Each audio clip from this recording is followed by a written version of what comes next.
This was the bicycle that Dr. Nirvana Mahavir rode to save abandoned animals during last week's flooding. So Mahavir, tell us, when did you decide that, hey, I have to get out there and save these animals? Well, I myself was affected by the floods. I live here in St. Helena, and as soon as I was able to get home, I realized that I know we have a lot of animals in the area. People, of course, would think about themselves first, and a lot of people do think about their pets. So I was like, to me, that was my first response. I need to just bike around and see who I could possibly help with the little supplies that I did have.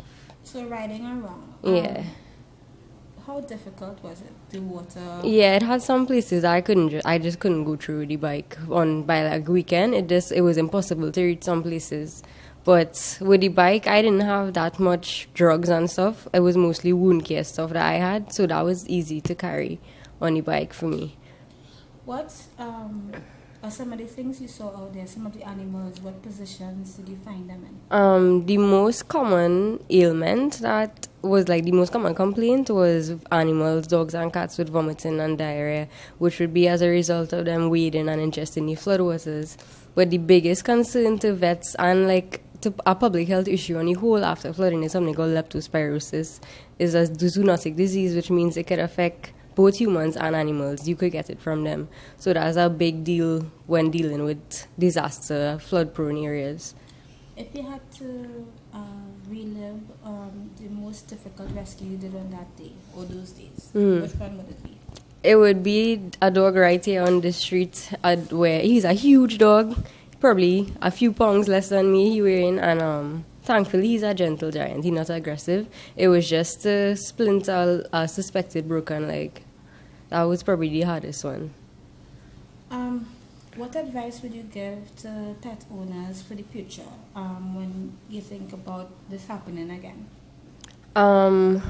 Well, now we know that it happened, which was a shock to everybody, because even myself and my family, we never got flood before, right? Nobody kind of expected it, but now it's something to keep in mind. And you would say for your pets, always have a first aid kit for them. If you know your pet's on medication, stock up on that and have it ready to go. And yes, you have to evacuate your home, but always bring your pets with you, though. They're part of your family as well. You can't just leave them behind. For you, they might be a small part of your life, but you are their whole life, so you can't just leave them behind, though. Make sure you have first aid stuff for your pet. You have, their bowl, some food, a leash, stuff like that. And, what was the reaction of some of the owners when they found out that, hey, my animal is safe and alive? Yeah, people were really, really grateful.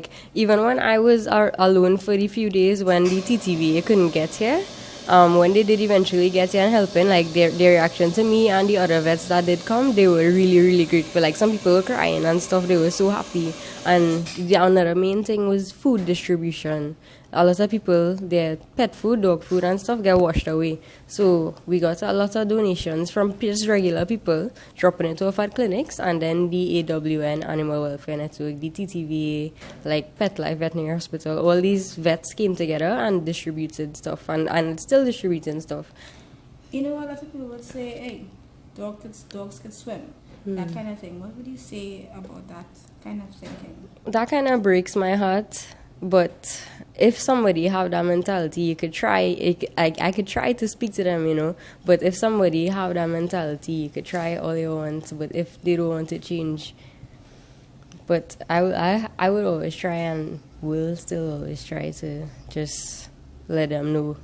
It's not just a dog, right? It's a living thing. It's not just a dog, just a cat, just a rabbit. It's a living thing. It could feel pain. And if you abandon it, it would be just like a mother abandoning a child. It would be lost and sad and confused. Well, I'm looking at you physically. You're not the biggest person, right? And your family was also affected. When you decided, hey, I'm going out there, I'm going to save these animals, I have to do this, What was the reaction of your family? They were not surprised at all. They just didn't even second guess me. It was like, all right, she riding out. Well, it's not like they didn't know that I was going to do it.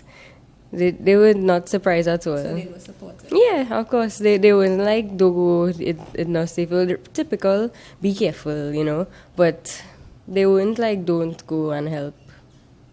And what about, did you ever second guess going when you saw how strong the water was, how high, how deep it was? Well, when I saw those, I just turned back because a bicycle it couldn't go through. So until that water went down, that was when I was able to go back. And also the good thing about the water going down was the word was spreading, and other vets came like during the week, like Monday, Tuesday, and Wednesday. A lot of other vets came with their big vans and stuff. So they were a big help for me and everybody else as well. And all, would you say, can you count how many animals you saved?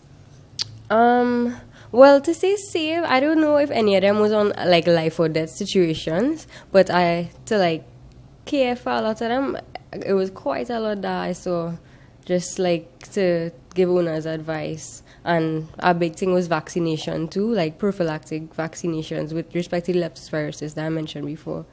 A lot, like 50 plus dogs and cats. Okay, thank you.